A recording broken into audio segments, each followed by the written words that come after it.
Hello and welcome, guys, to the OVFL podcast. I'm your host, Nate Behar, and today we're looking at the state of the franchise of the Cornwall Wildcats.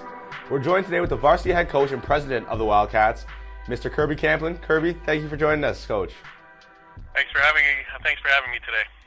Yeah, no problem, Coach. Of course. We're very, very lucky to have you here.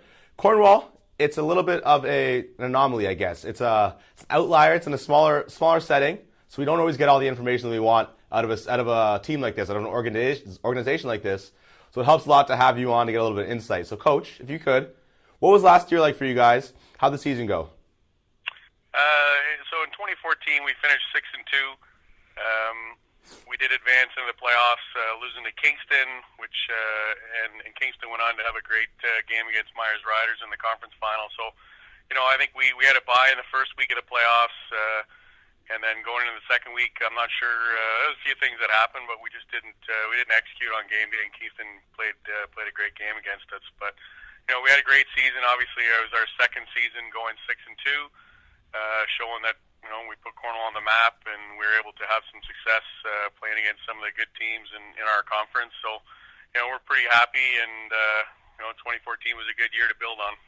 Absolutely. And how long do you think it's been since Cornwall's put together back-to-back, I guess, winning records? It's been quite a little while, wouldn't you say? Yeah, I mean, we were 6-2 in 2013, and we were 6-2 in 2014. So it's been, that's by far our two best seasons. We only joined the OVFL in 2010.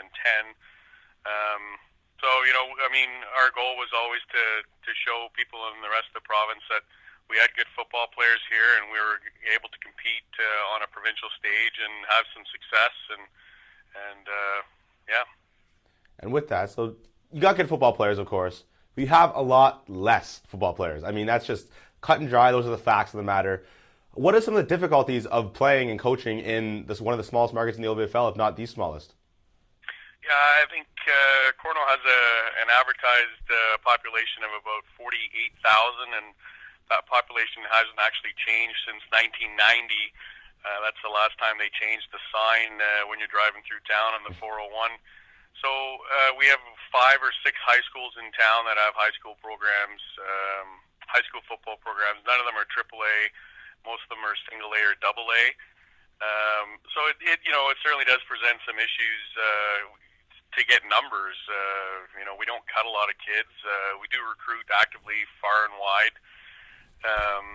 We are restricted by the U.S. border south of us and the Quebec border east of us, so that presents some difficulties. But you know what? It helps when you win, and certainly we've done a good job of making sure that we see every talented football player, from Brockville to the Quebec border, and from Cornwall north all the way to the 417 highway. So.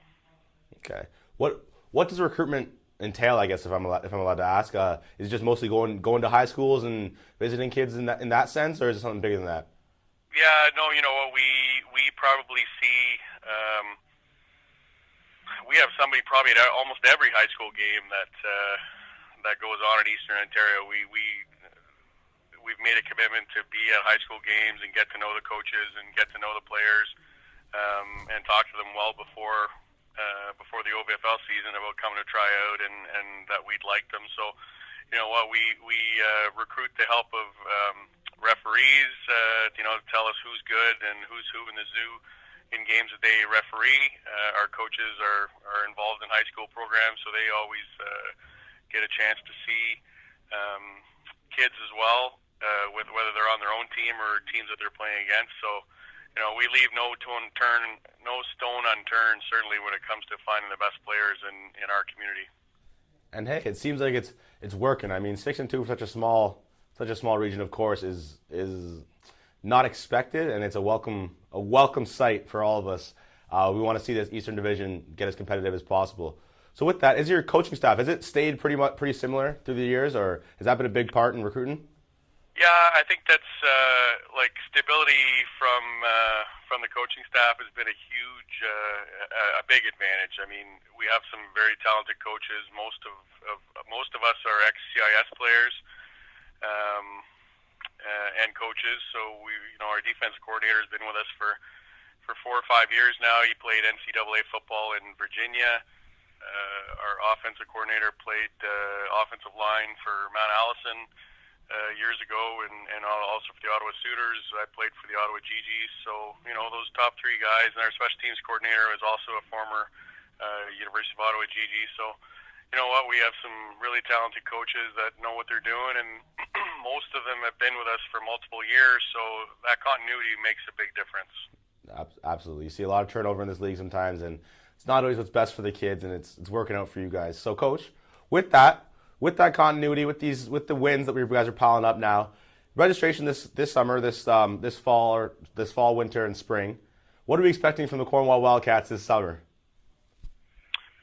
I think making the playoffs is always our goal.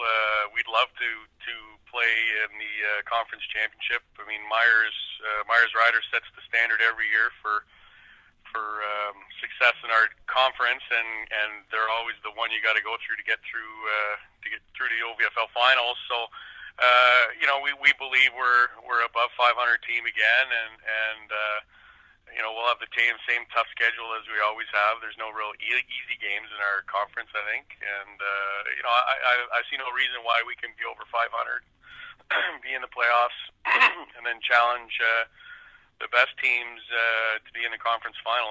That's our goal. Good. That's what we like to hear. Sorry, then with that, who's coming back? Do you guys have a lot of vets on this team going forward this year? I mean, you're 6-2, 2 years straight. You would think a lot of those guys were there for both years. Is there anybody who's got a third year left, or is in their second year now?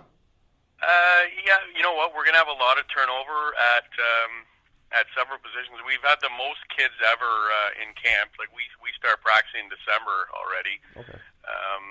And last 2 weeks ago was our first practice with pads, so we had 50 kids there. I think we had over 65 at one time, so we've started to whittle the numbers down. I think probably almost 3/4 of the team will be new. Our quarterback returns, Alex Douglas. He certainly was a dual threat on the ground and in the air last year. Our starting tailback is back. He's Sam Dugas, big 235-pound kid. So he's 19. He's really excited about his last year here with us. And then, our offensive line a lot of it will be new. Most of the receivers are back. And on defense, we've had a lot of changeover at defensive back. But there's some, John Norbert was a linebacker for us. He's back. He was in the top 10 in tackles last year in the OVFL. And then, we had a couple of D linemen, Pelkey and Boileau, who will be factors in run and pass game for sure. So, we've got a good blend of rookies and vets, and I think having the coaching staff always the same kind of helps with those big player turnovers. Yeah, absolutely. That'll help ease the process, and you'd hope a good leader at the pivot at quarterback will help ease that in on offense, and a linebacker in the middle should help ease that in on defense as well. All right, Coach. Well, we just want to say here at House Edge Media, thank you so much for joining us. I mean, we got a little bit of insight into one of the teams you don't always get to hear about with Cornwall, so we're wishing you the best of luck moving forward. Hope practices keep going well. Hope you get a couple more kids out you see some studs out there on Saturdays and making some plays. That's great. Thanks, Nate. Appreciate the support. Yeah, of course, Coach. Of course. Everybody here at House Edge Media, have a great day, guys. Thanks for watching. This is an OVFL podcast. State of the franchise of the Cornwall Wildcats. Have a good day.